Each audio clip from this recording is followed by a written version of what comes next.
Hello bachcho, let's read the question. The question says directions in the question. Two statements are given as statement 1 and statement 2. Mark the correct choice as option 1. Both statement 1 and statement 2 are correct. Option 2. Both statement 1 and statement 2 are incorrect. Option 3. Statement 1 is correct and statement 2 is incorrect. Option 4. Statement 1 is incorrect and statement 2 is correct. First statement, plants belonging to Fabaceae family are sources of pulses and characteristic representatives of monocotyledonous plants. Statement 2, hilum represents the site through which seed is attached to the fruit. First statement में कहा गया है कि जो plants Fabaceae family को belong करते हैं वो मेन सोर्सेज हैं पल्सेस के, एंड इस फैमिली के मेंबर्स कैरेक्टरिस्टिक रिप्रेजेंटेटिव है मोनोकॉट प्लांट्स, यानी कि इस फैमिली के जो मेजरली मेंबर्स हैं वो मोनोकॉट्स हैं। सेकंड स्टेटमेंट में कहा गया कि हाइलम रिप्रेजेंट करता है वो साइड जिससे कि सीड अटैच होता है टू द फ्रूट। इस क्वेश्चन में अगर हम बात करें की कॉन्सेप्ट की तो इन दिस क्वेश्चन हमारा की कॉन्सेप्ट क्या होगा? It is the characters of Fabaceae family and seed. सबसे पहले अगर हम बात करें हमारी फर्स्ट स्टेटमेंट की regarding the Fabaceae family,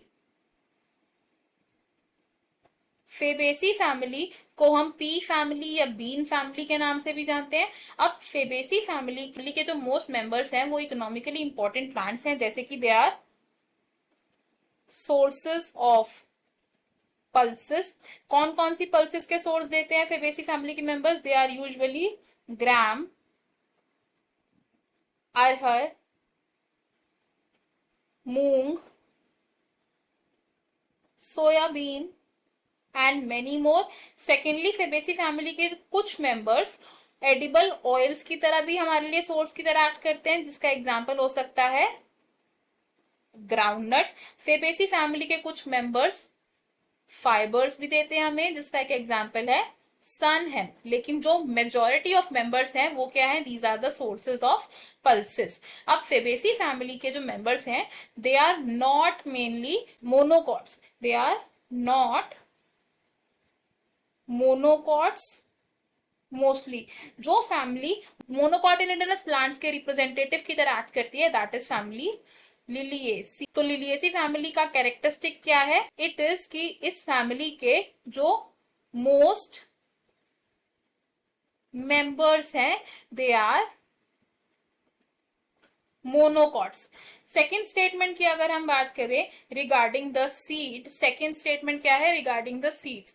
seeds कैसे बनते हैं? From the matured ovules. अब जो सीड्स होते हैं ये मोनोकॉट भी हो सकते हैं एंड डाइकॉट भी हो सकते हैं। सीड्स कैन बी मोनोकॉट और डाइकॉट। मोनोकॉट सीड का मतलब क्या है कि इसमें एक कॉटिलिडन प्रेजेंट होता है, एंड डाइकॉट सीड्स का मतलब क्या है कि दे हैव टू कॉटिलिडन्स। अब डाइकॉट सीड की अगर हम बात करें तो डाइकॉट सीड में एक ऐसा रीजन प्रेजेंट होता है जिसे हम बोलते हैं हाइलम। अब हाइलम को हम ऑब्जर्व कर सकते हैं as a scar like structure, और ये स्कार क्या रिप्रेजेंट करता है?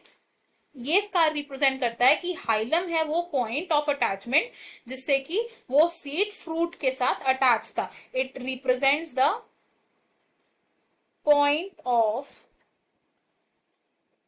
Attachment of seed to the fruit. तो अगर हम अपने स्टेटमेंट्स देखें इसमें से हमारी जो फर्स्ट स्टेटमेंट है वो रॉन्ग है बिकॉज फेबेसी फैमिली के मेंबर्स कैरेक्टरिस्टिक रिप्रेजेंटेटिव नहीं है मोनोकॉट्स के, एंड सेकंड स्टेटमेंट हमारा करेक्ट है। तो अकॉर्डिंग टू दिस हमारा जो फाइनल आंसर हो जाएगा that will be option 3, option 1, option 2 and option 4 हो जाएंगे रॉन्ग।